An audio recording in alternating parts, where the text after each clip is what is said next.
Ati Brox Film Support. के बंगाल वाली छौरी, के बंगाल वाली छौरी, हैया ऑर्केस्ट्रा में कमर हिलावै छी। हैया ऑर्केस्ट्रा में म्यूजिक डायरेक्टर कमर हिलावै छी। ऑर्केस्ट्रा में डीजे गुलशन राज कमर हिलावै छी।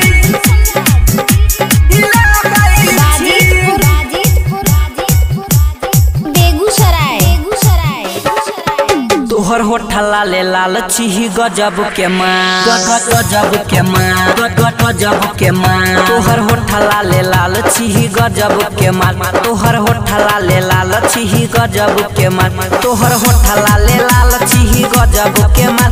हमारा तू किया सनकाबै छी।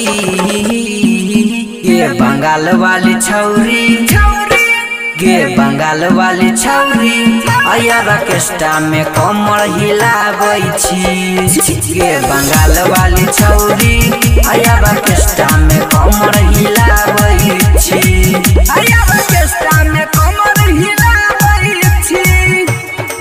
हैया ऑर्केस्ट्रा में डीजे गुलशन राज हिलावै छी। ऑर्केस्ट्रा में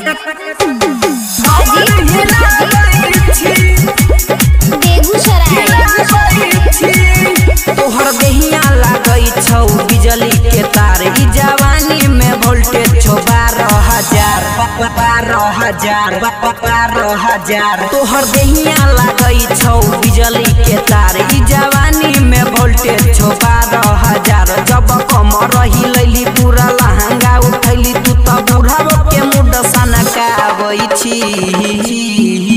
ये बंगाल वाली छौरी, गे बंगाल वाली छौरी, हैया ऑर्केस्ट्रा में कमर हिलावै छी। गे बंगाल वाली छौरी, हैया स्टेज पर जे कमर हिलावै छी। हैया ऑर्केस्ट्रा में कमर डीजे गुलशन राज डीजे गुलशन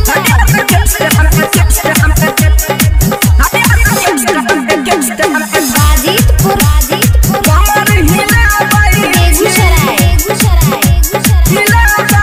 छी। अंकुश बाबू कहै छौ सुपर छी माल, रट रोशन काटले तो गोरे गोरे गा। अंकुश बाबू कहै छौ सुपर छी माल, रट रोशन काटले तो गोरे गोरे गा। जब ठुमका लगैली पूरा देहिया हिलैली, अपना चोली के गोदाम देखाबै छी। ये बंगाल वाली छौरी, गे बंगाल वाली छौरी, हैया ऑर्केस्ट्रा में कमर हिलावै छी। ये बंगाल वाली छौरी, हैया स्टेज पर जे कमर हिलावै